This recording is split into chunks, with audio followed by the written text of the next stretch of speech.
All right. Where are you guys from? What school? All right. What grade?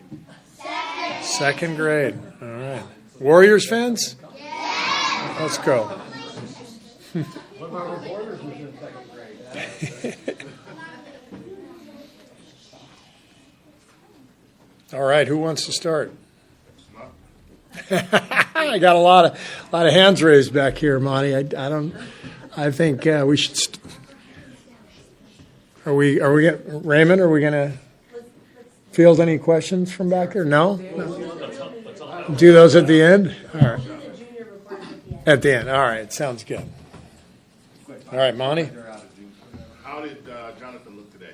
He looked good. We scrimmaged a little bit, and he took part in the scrimmage. And I would say he's probable for tomorrow. We just, we'll wait until game time to make a decision, but he's trending towards playing for sure. What's the operating plan for him tomorrow? Should he be cleared to play?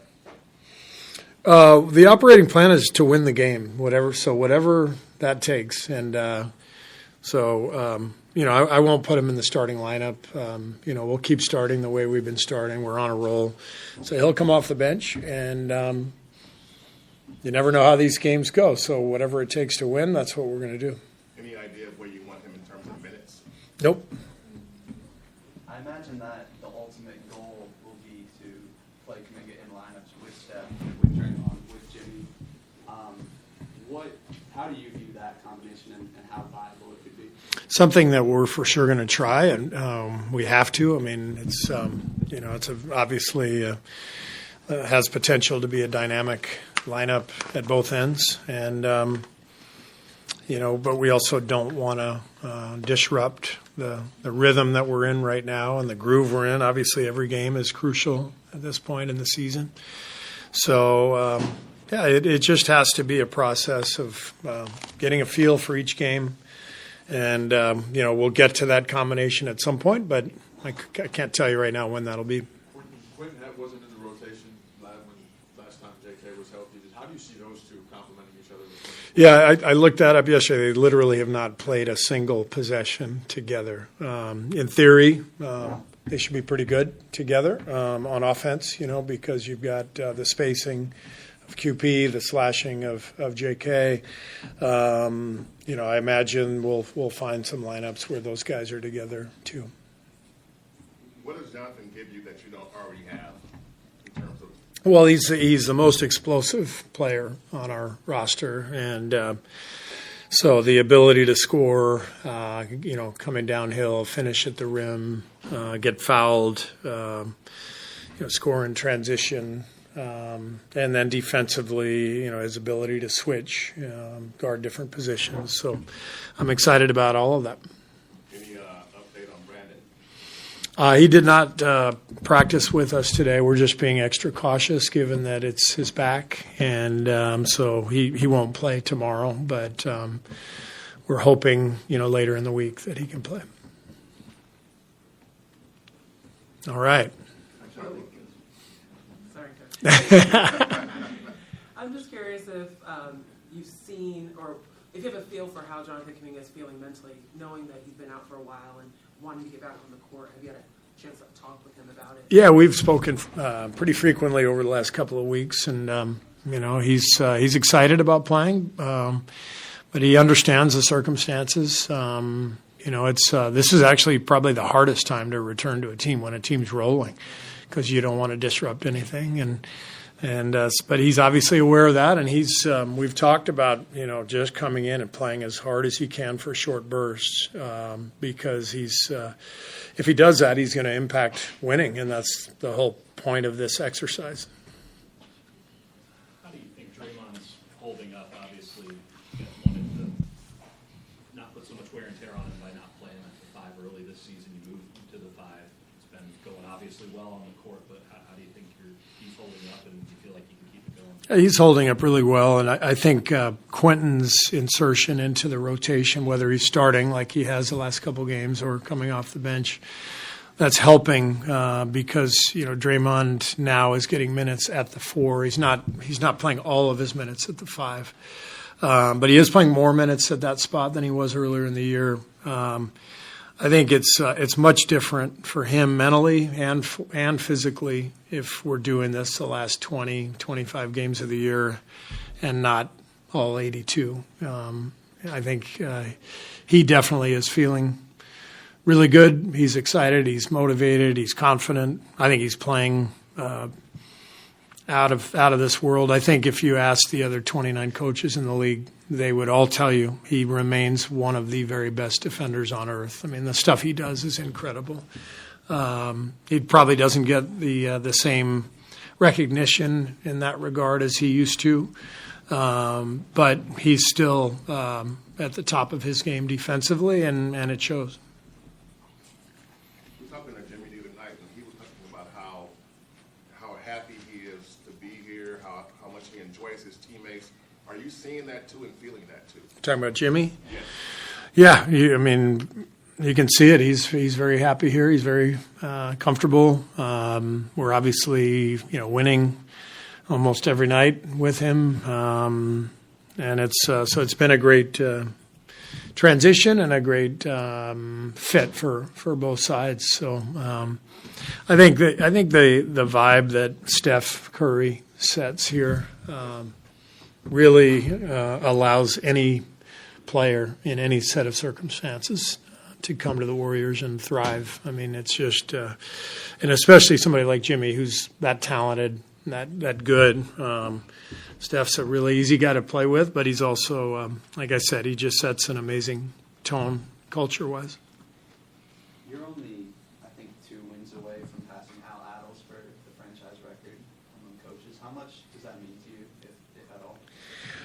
It's sort of mind-boggling, to be honest with you. When I started coaching here 11 years ago, I never could have imagined that. It's more than anything, it's just a sign of our organizational strength and stability and the talent that has been on this roster for the last decade since I've been here.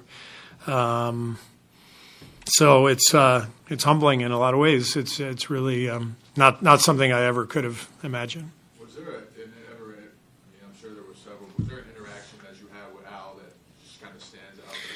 Yeah, my first year I coaching here, I had Al come in and address the team along with Tom Meshery, and I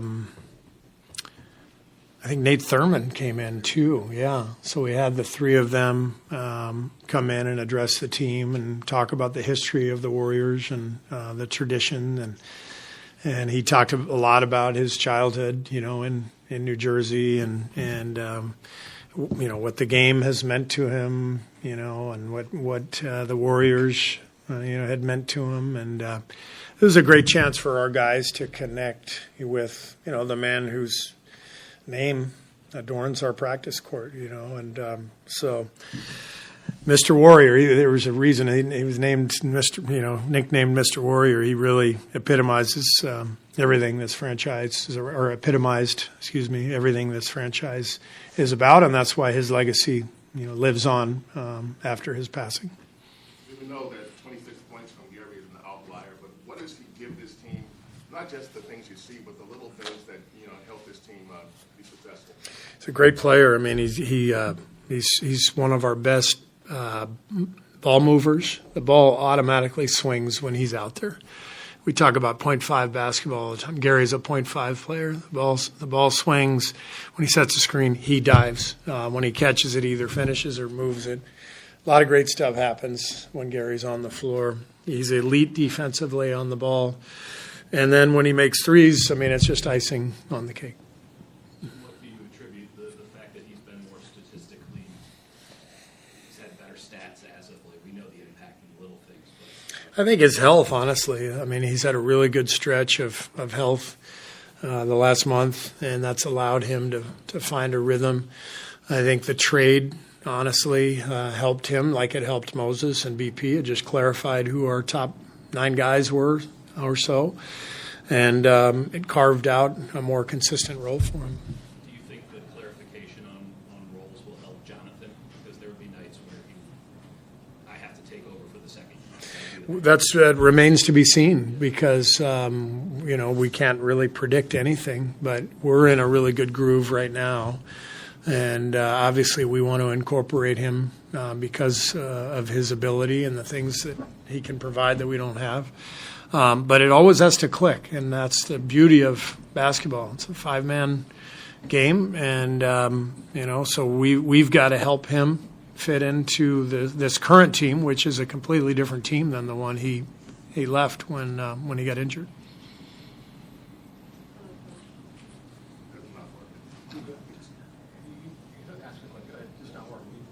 Yeah, I just think what's the key, like the Moses movie, his defense? What's the key with Moses? His defense?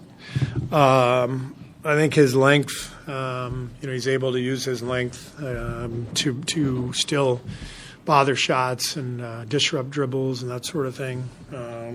I think his tenacity, especially now he's really settled into this role. With Wiggs gone, we're putting Moses on, the best perimeter player night in and night out, and he's really embraced it, and he's doing a great job. See, what do you think is how's Quentin doing in terms of his learning curve defensively? We see what he does on offense, but defensively, how far along is he from where he was? Oh, man. Yeah, he's dramatically improved from training camp to now. You saw the other night, 3 blocks, I think. He's just in the right place at the right time. He's really smart and competitive, and the reason he dropped in the draft to 51 is that everyone is looking for really dynamic athletes. I think he's more of a hand-eye flow athlete than he is an explosive one. But the key there is if you've got that type of athlete, is he smart and competitive and tough, and he's all those things. And so that allows him to make the plays that he otherwise wouldn't be able to. So he's really learned a lot. He soaks up information. Draymond helps him all the time. It's fun to see his progress. And how much attention do you pay to like tiebreakers and like with the Kings, for example, tomorrow? Do you have a chance to even how much attention do you pay to those things going into the final month? Oh, I look at all that stuff for sure. Yeah, I mean, we have a couple of them. I know over Minnesota. I think over. Do we have it over Memphis right now? Not Memphis. Not as of now. 1-1. What is it? What's the? We play them once more here. Yeah, he doesn't know. He's right though. We have it over Houston. Houston and Minnesota. Yeah. We don't have it over Memphis. We're tied 1-1. Okay. When you play a team twice, it's 1-1. There's no advantage. Yeah, a little sensitive over there. Isn't it? All right, let's go to. We got a question back here in the second row. Do you think your players sometimes have the attention span of a second grader? On their good days, they do. Yeah. On the bad days, it's more like the attention span of a first grader. So, yes. Okay. Right there. Do you have high hopes for tomorrow? I have very high hopes for tomorrow. We've been playing really well lately, and we need to win the game to keep on the rise. And our guys are motivated, so I think good stuff's going to happen. Let's see here. Yeah, in the green jacket. Do you have a pet? I do. I have a dog named Lulu. She's the best dog in the world. Do you? Yes, I have 2 dogs named Izzy and Tony. I love it. I love it. Okay. In the back. Yeah. With the dress on. Yeah. Where does the name Warriors come from? What a great question. The original franchise was the Philadelphia Warriors. Any idea why they picked Warriors as the nickname? I do not know that, but that was way back in 1946. Yeah. A couple of years before you were born. Rookie year. Great question. I don't know the answer. That was just the people who started the team. That was what they decided. Right next to you. Yep. Yep. When did you start playing basketball? I started playing basketball when I was about 5 years old. we had a hoop in our driveway. I grew up in Los Angeles, and I would, to get the ball to the hoop, I would shoot it underhand over my head. So I'd throw it backwards. And I, for whatever reason, I really loved basketball right away. So I just kept playing. Yes, in the back. Mm-hmm. Why does Steph Curry give us so many books? Why does Steph Curry? Give us so many books. He earned plenty of books to the Oakland school. Oh, yeah. Why does he? Because he wants you guys to learn and grow. And he knows how important reading is. How tall is he? 6'3". Right in front, yeah. Yes. How old is he? How old am I? Really old. 59. I'm 59, yeah. I'm from a 69. All right. 96. Is that right?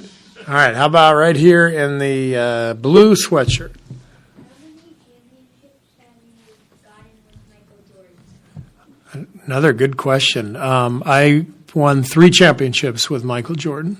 So I like to tell people that he won 3 championships with me.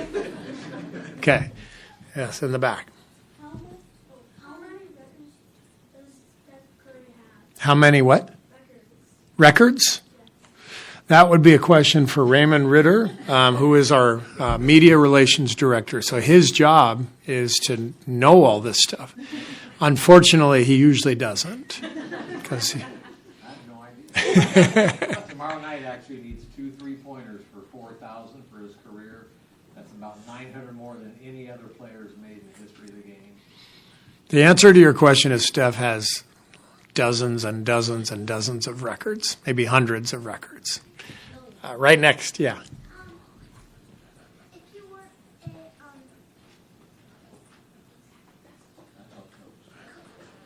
coach, what would you be? Good question. I think I'd be a teacher. My parents were teachers, and so being a coach basically is being a teacher. So if I wasn't coaching basketball, I would be teaching kids like you. So be thankful he's a coach. That Raymond Ritter, I tell you. Yes, in the yellow shirt over there. What is the first championship the Warriors ever won? The very first championship the Warriors ever won was at 19. The very first year of the league, 1946-47. Yeah, and we have how many championships total? 7. Third most of any franchise in history after the Lakers and Celtics. How many what? How many 3-pointers have the Warriors made? A lot. A lot. Okay, a couple more. Yes. You have children. I do. I have 3. And I have 1 grandchild and another one on the way. Yeah. If the name was the Warriors, then why is it a bridge instead of a Warriors as a picture? Then why is it what? A bridge. A bridge. Yeah, that's a great question. So, some teams have their nickname is they have whatever their logo is, whatever the nickname is. For us, we just decided that our logo, we wanted to represent the Bay Area, and the bridge represents where we're from. All right. One more. Yes. Yes, you. How many games have you won? This year? No, ever since it started. Me personally or the Warriors? The Warriors. How many games have we won in our franchise? About a week ago surpassed 3,000 for our entire existence for the 4th team in the history of the NBA to do that. So right now we're about 3,003. He actually does know some stuff. Who knew? Hey, I want to say thank you to all of you guys for great questions. These are for sure the best questions we've had at any of these press conferences this year. But that's just, it's all relative to the quality of the people involved. Thank you guys very much. Have a great day, okay? Thank you.